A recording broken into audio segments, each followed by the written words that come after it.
Good morning, children. In the lesson just before recess, till here we have read that Parker had kept a sun in his desk that swallowed everything around it, and within the same nature, it engulfed Parker's stationery and books too, due to which it grew bigger. When Mr. Earl asked him to bring his book, Parker informed him that the sun had gulped his book down. Mr. Earl filled with rage. Let us continue. Mr. Earl's hands clenched slightly. Children, clenched here means held tightly. Parker cringed. Cringed means moved back in fear, as his teacher pushed away his desk. Mr. Earl almost never left his desk. Students came to him. He did not go to students unless the infraction was terribly bad. Children, infraction here means breaking of a rule.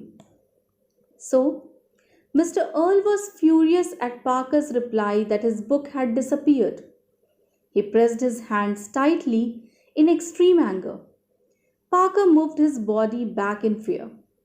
Mr. Earl never left his desk. He used to call the students to him to solve the problem. He did not go to students unless the matter was too serious. You young men are irresponsible. Remember our talk about responsibility on the first day of school. He looked at each of his students who nodded in turn. Isn't your book in your desk where it belongs? No, sir, said Parker. How could he explain about the swirling dust, the pulsing red glow, the sun's pinpoint of light? Of course it is. That is where your book should always be. Everything in its place, a place for everything. Isn't that right? His question sounded like an accusation. Children, the word accusation is a statement saying that someone is guilty of a crime or an error. As it is said in the story that Mr. Earl never intended to go to the students, but here, in Parker's case, the matter was really serious. He told Parker that he was irresponsible and reminded him about the values of responsibility told to the students on the first day of school. Mr. Earl looked at each of his students who nodded their head to show they understood him. He again asked Parker about his book. Parker replied that his book was not in the desk. He could not tell his teacher about the sun inside his desk. Mr. Earl again said that his book should always be inside his desk. He tried to make Parker understand to be responsible towards his things. Parker nodded. But my book isn't there, Mr. Earl. Parker again confirmed his teacher for the disappearance of his book. The teacher took 2 long strides and stood beside Parker's desk. Before the boy could speak, Mr. Earl threw the desktop open. For a second, he stared into it. A white glow reflected off his face. What is this? He said as he reached towards the brightness. Careful, Mr. Earl, Parker started to say, but it was too late. The teacher then took 2 long steps and stood beside Parker's desk. Before Parker could speak anything, Mr. Earl opened his desktop and looked into it.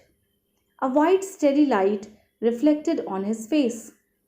He asked Parker what was it and tried to move towards the light. Parker warned Mr. Earl to be careful, but it was too late. The teacher screeched before lurching against the desk. Children, lurching means suddenly moving forward or sideways. He went down quickly, his feet vanishing into the desk last. A long silence filled the room. Parker stood up and walked back to his desk.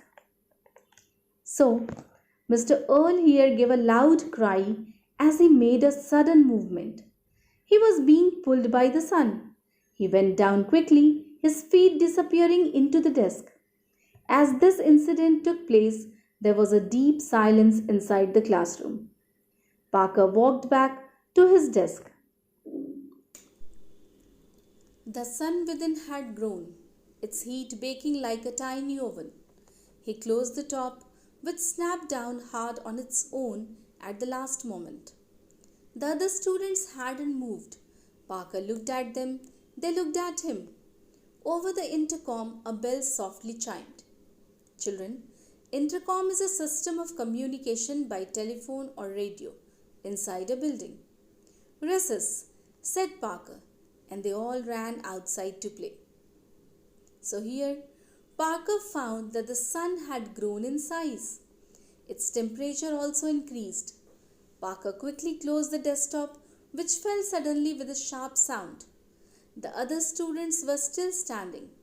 Parker looked at them and they looked at Parker. The students were shocked at this incident. Just then, over the intercom, a bell softly rang as it was recess time or break, and they all ran outside to play. Thank you, children.